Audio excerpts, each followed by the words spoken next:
मेरे एक फ्रेंड हैं जो मेरे सामने खड़े हुए हैं अभी, और उनका क्वेश्चन है मुझसे कि हम लोग अक्सर लाइफ में बहुत ज़्यादा स्ट्रेसफुल रहते हैं, बहुत वरीज में रहते हैं, कई बार बहुत ज़्यादा दुखी रहते हैं। उनका कोई सोल्यूशन, एक बहुत ही सॉलिड सोल्यूशन वो चाहते हैं। तो मैं उनसे बात करता रहूँगा और आपको इसका आंसर दूंगा।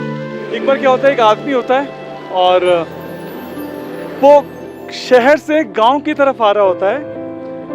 गांव में उसका एक बहुत बड़ा घर होता है, उसने पूरी लाइफ टाइम की मेहनत करके उस घर को बनाया होता है। वो जैसे ही गांव में पहुंचता है, घर के सामने पहुंचता है, देखता है उसके घर में आग लगी हुई है, और जैसे उस आग को देखता है उसको घबराहट हो जाती है। रोना धोना, चीखना चिल्लाना शुरू हो जाता है, और मतलब जल्दी आग के अंदर कूदने की कोशिश कर रहा है। कोई चिल्लाता है कि यार कोई मेरी मदद करो, इसे बुझाने में हेल्प करो, पर क्योंकि आग बहुत बढ़ चुकी थी, मतलब उस सिचुएशन में बड़ा दुखी था, वो बड़ा परेशान था। अचानक से उसका एक पड़ोसी चलता हुआ आता है और उससे बोलता है, भाई साहब हेलो, ये आपका मकान कल जो है आपके बड़े बेटे ने इसे बेच दिया है। जैसे उसे सुनाई देता है कि उसका मकान बिक चुका है, कहता है ये मकान तो मेरा है ही नहीं।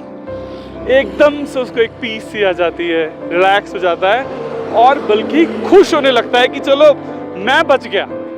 ट्रांसफॉर्मेशन हो गया है दुख से वो सुख में। अभी दुखी नहीं है वो, अब वो एक्साइटेड है, मकान चल रहा है, हैप्पी है। अभी थोड़ी देर में ही उसका बेटा, छोटा बेटा चलता हुआ आता है, कहता है पिताजी ये मकान तो बिक गया है, पर इसकी पेमेंट नहीं आई है। जैसे ही उसे सुनाई देता है कि इसकी पेमेंट नहीं आई है, वो दोबारा से दुखी हो जाता है। वो कहता है यार अब इसे कौन देगा इसकी पेमेंट। उसका रोना धोना, चीखना चिल्लाना अगले ही पल में दोबारा शुरू हो गया है। बड़ा बेटा आता है, बड़ा बेटा आते ही बोलता है, कहता है पिताजी मैं अभी उस ओनर के पास से आ रहा हूँ, उसने बोला है हमारी कमिटमेंट हो गई है, अब ये मकान हमारा है, अब ये जो मकान जल रहा है ये मेरा मकान जल रहा है, अब मेरे कमिटमेंट है, मैं आपको पेमेंट दूंगा। अगले ही पल वो खुश हो गया। सो आप देखेंगे सिचुएशन वही थी, मकान जल रहा था, और अंदर उसके माइंडसेट में चेंज होता जा रहा था।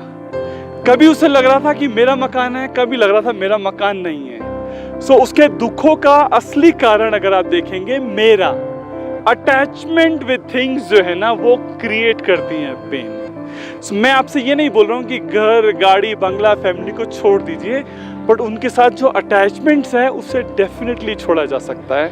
और अटैचमेंट छोड़ने से क्या हो रहा है, आप पीसफुल, रिलैक्स्ड किसी भी सिचुएशन में, वर्स्ट से वर्स्ट सिचुएशन में आप हो सकते हैं। और अटैचमेंट्स को छोड़ने का सिर्फ एक ही तरीका है, वो है मेडिटेशंस।